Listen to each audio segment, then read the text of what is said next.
guys, it's Kenny, and today we're looking at another Undertale fan comic. This one is actually not too well known. When I was looking for YouTube comic dubs of it, I only found one person that covered it.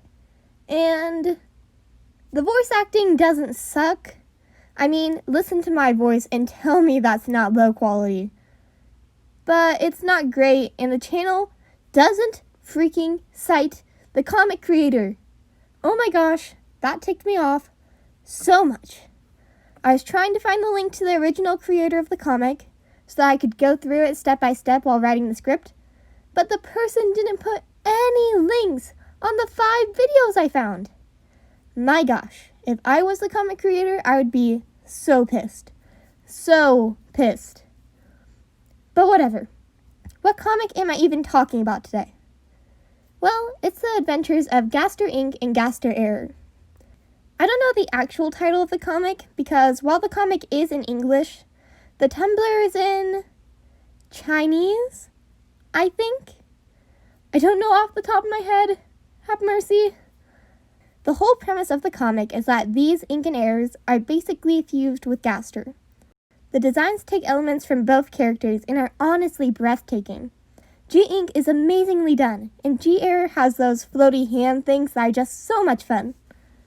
I'm actually in a weird predicament as I'm writing this script. Most of the scripts I write are done after I've drawn the visuals or the speed art for it, so that I don't lose steam and not finish the video. I'm writing this before I figure out the visuals, so who knows. I might make fan art of G-Ink because I love his design, or I might play some fragments of speed art recordings that weren't long enough for a video.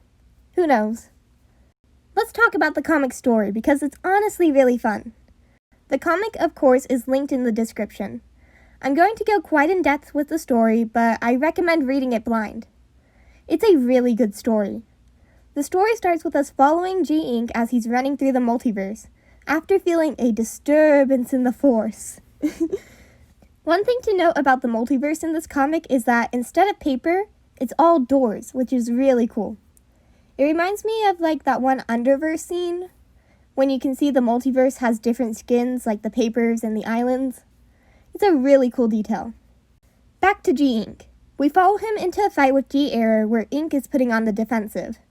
This is the first look we get at G-Error, who is basically the equivalent of a wannabe edgy 12-year-old.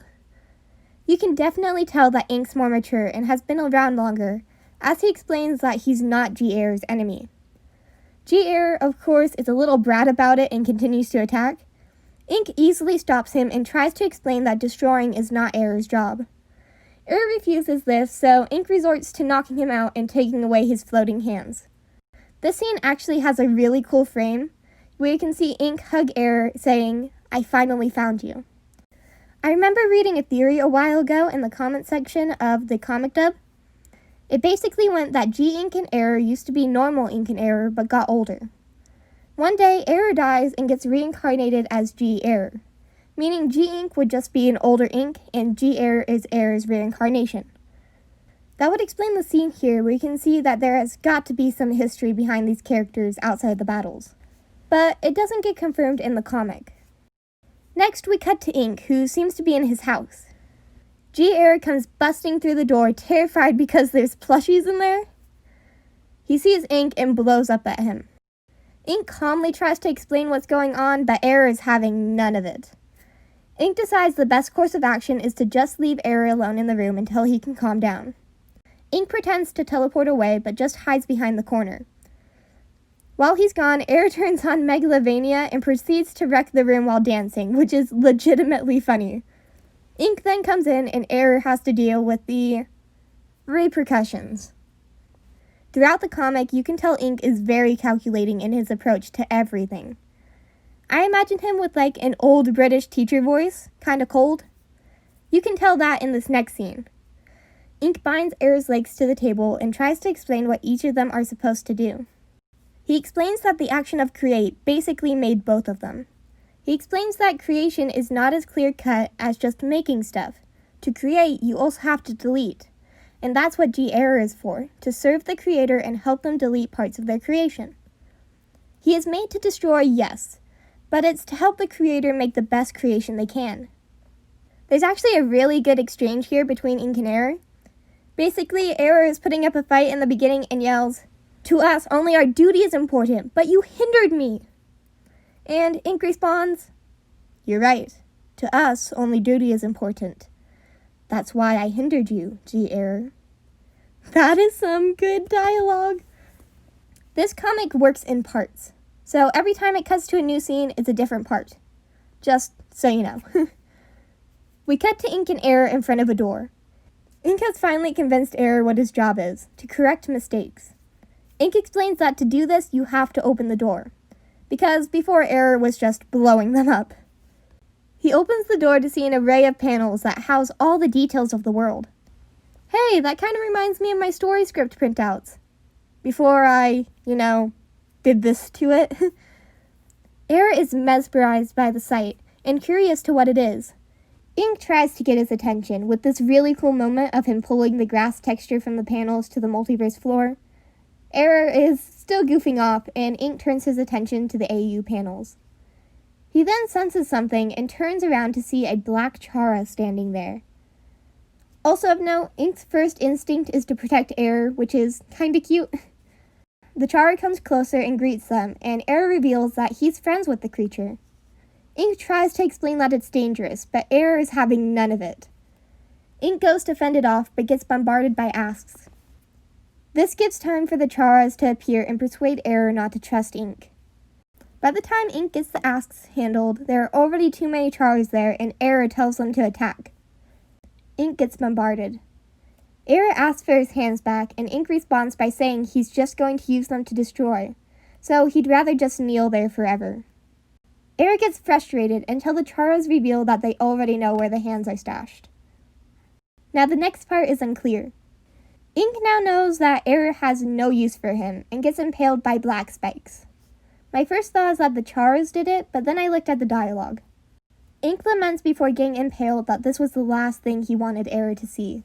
Then when Error says that the Charas killed him, the Chara asks, "Is he dead?" So I can't tell if Ink did this on purpose to get the Charas away, or if the Charas did it and just didn't know if they actually killed him. I don't know, I'm leaning towards Ink doing it because it's a really smart plan, but who knows? The Charas give Error back his hands and ask him to go play, which Error happily does, leaving Ink's literal impaled body just there. Ugh. We cut to Error and the Charas destroying doors. Error remembers what Ink showed him and convinces the Charas to stop and let him open the door. He opens it and sees the panels. He tries to do what Ink did with the grass and summons an ocean that engulfs him. He sees the beauty of it all, seeing what Ink was trying to show him. He is quickly pulled out of it, however, when the Charas begin tearing apart the panels. Error is horrified and yells at the Charas to stop and rips one in half. The Charas realize that G. Error has figured out that he has to protect the creation, and they respond by taking Error's hands. Remember that theory of Error being a reincarnation? Well, this scene heavily implies it. The Charas say stuff like, "No wonder, you are G. Error after all." This means they either had to know this is what he was going to become, or that there was another Error before him that helped correct the AUs with Ink. Just a cool detail. We cut to a really cool page that shows G. Error engulfed by the Charas. We see Ink's hand reach in to grab Error as the text is sprawled across the scene. It's implied that the Charas are talking to Ink, saying stuff like, "Why do you want to save him?" and, "He's the same with us. He destroyed many doors." It's chilling. Ink doesn't respond to the Charas, but you can see G. Error's thoughts, saying stuff like, "No, I'm not, I didn't mean it." It's a really cool scene that even hints at the reincarnation theory with the Charas saying to Ink, "He's not the person you know." I mean, it's heavily implying something. Now the next part is really cool. Ink manages to get Error out of the Charas. Chara is confused to why Ink still wants to save Error after everything he's done and the doors he's destroyed. Ink actually never answers the question because Error comes in and says he never wanted to destroy the doors. Ink breaks it up and tells the Charas to give Error back his hands. The Charas respond by showing that they have G. Ink's pen and that he has no weapon to fight with. Now, this is the really cool part. Ink destroys the pen, a move that baffles the Chara, saying, "That pen was your only weapon." And Ink responds in his normal, analytical, kick-butt way with the lines, "It's just a tool. I can write, draw, or note, gather the afflatus, and read data with my hands." So cool. Ink reveals he has the ability to summon other characters from the AUs to help fight, all with the flick of his wrist. He summons an army to get Era's hands back. Ink commands the characters to get Era's hands back, and they duke it out with the last Chara. Everything seems to be going good, but Chara uses the stolen hands to delete the characters that Ink had summoned. While this is happening, Ink says another line that points to Era being a reincarnation of another Era. He says in response to the Charas destroying the characters, "You are G-Error. Your job is to delete Superflux's parts of creations." Ink has got to have some background knowledge on what G-Error is before he found him destroying the doors. There had to be an error before him for Ink to know all this stuff. The page ends with Ink telling Era to fight for his hands. Era is reluctant, not knowing if he can do it. But when Chara gets Era's corrupted strings around Ink's neck, Era steps into action and throws a shoe at them. Okay. This also has another line pointing to the resurrection. I'm sorry, there's just too many lines. Ink tells Era that he can destroy without his hands. How does Ink know this? There had to be another Era for Ink to have all this background knowledge on Era. Gah! Anyways, Era gets his hands back, and we are greeted by a new character, Faith, who seems to be another multiversal Sans. Faith shows us that corrupted Chara is actually a creator, and he goes to help them. It's honestly a sweet moment. Now, I'm going to call it. The next section has such a tonal shift that it's actually jarring. It's still good, but yeah, it goes straight out of left field. After Faith starts talking to Chara, Ink laments that he's tired and needs some rest. He tells Era to stay in the house while he does so, and Ink instantly flops down on a teddy bear and falls asleep. Oh my gosh, just wow. The last frame is actually really sweet. Era places his jacket on Ink and starts to play with another plushie. Era, you are freaking adorable. The next part is actually like an Ask blog, and isn't listed as part of the context page of the comic, but I'm still going to cover it because it's funny and it fills in the gaps from where we leave off in the next part. After sitting down, Era begins seeing the creator's asks, like Ink saw in an earlier part. He instantly uses his hands to destroy it and proceeds to hide behind a table. He continues to be scared of the asks as one pops up and slaps him in the face. The asks continue to screw around with Era, and Era figures out that he can mass destroy them with a destructive force field. So cool. The real interesting stuff happens when one of the voices asks Era what he thinks of Ink, to which he responds by pointing out how annoying he is. And right as he's about to answer, an ask gets in the way and asks Era what he thinks his job is. Era tells them that he doesn't know, despite Ink constantly telling him what it is. Suddenly, Ink wakes up and asks Era what he doesn't know. He then calls him a kid and ridicules him for trusting the Chara. Era responds by saying that the creator wanted him to destroy the door. He woke up and wanted to help the creator, but ended up destroying the door instead. The creator cried at the loss of their creation, and her negative feelings formed into the corrupted Chara. Like how Ink and Era are embodiments of creation. Ink tells Era that those Charas form from the negativity of the creator. All the hate and ridicule they get in the real world manifests as a Chara in the multiverse. Era feels bad for destroying the doors and asks Ink if he can fix them. Ink responds by saying he'll try his best and takes Era into the multiverse. Now we enter the last chapter of the story. The pair enters the multiverse, and to Era's surprise, the doors have come back and are fully restored. He's surprised and asks Ink what he had to worry about. Ink responds in the coolest way ever. He hits Era, and when Era asks why, he simply responds, "So, it'll be restored, right?" Ink explains that the more negativity the creators go through, the less they will want to continue their creation, and might give up on it altogether, or worse, want to destroy other people's works. After a creator is so far gone, they might not be able to reach them, and their creation will be gone forever. Error apologizes for his mistakes, and Ink asks Error if he wants to join him as a team, to which Error's hands accept before Error does. The comic ends with Error following Ink into the multiverse. The whole story is kind of ironic in a sense. This blog was last updated in 2018, and the last comic page was in 2017. The Tumblr even says in the bio that it won't be updating anymore. A beautiful story about guardians keeping creators' stories alive has died. Which is a real shame. We never got the answers to who Faith was, or why Ink is so much older than Error, or even why they are Gaster Sanses in the first place.